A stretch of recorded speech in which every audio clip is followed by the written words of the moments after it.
თბილისის მერმა დღეს გამწვანების აქციაში მიიღო მონაწილეობა დავით ნარმანიამ ნერგების სახელმწიფო დაცვის სამსახურის უფროსთან, თავდაცვის მინისტრთან და სპორტისა და ახალგაზრდობის საქმეთა მინისტრთან ერთად დარგო. გამწვანების აქციაში მონაწილეობდნენ მზრუნველობა მოკლებული ბავშვთა სახლების აღსაზრდელებიც. სახელმწიფო დაცვის სპეციალური სამსახურის ინიციატივით დაწყებული გამწვანების აქციის დაგეგმე მომავლის ფარგლებში სასწავლო ცენტრის ბაზაზე 3500-მდე სხვადასხვა ჯიშის ნერგი დაირღვება, რომლის მოვლა პატრონობასაც მომავალში სახელმწიფო დაცვის სპეციალური სამსახური უზრუნველყოფს.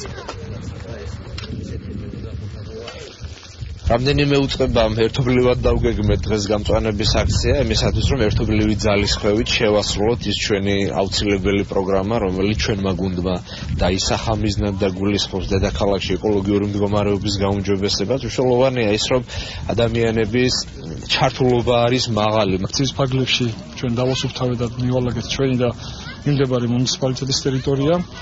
და ეკოლოგიური სამსახურის რეკომენდაციებით დავარგეთ სხვადასხვა ჯიშის ნერგი. ჩვენ გეგმავთ შემოდგომისთვის გაცილებით ფართომასშტაბიანი გამწვანების აქციის ჩატარებას და დიდი იმედი მაქვს, რომ აი ამ ლამაზფერდებს სულ ცოტა ხანში რეანიმაციები დაიკავებს. ჩვენ მხარი დაუჭირეთ ამ აქციას, მოვედით დავდგეთ ხეები და აგრეთვე შემოვუტანეთ საჩუქრები იმ ბავშვებს, რომლებიც გვეხმარებოდნენ ხეების დარგვაში. მე ვფიქრობ, ესეთი ინტეგრაცია საჭიროა მთლიანობაში საზოგადოებისთვის.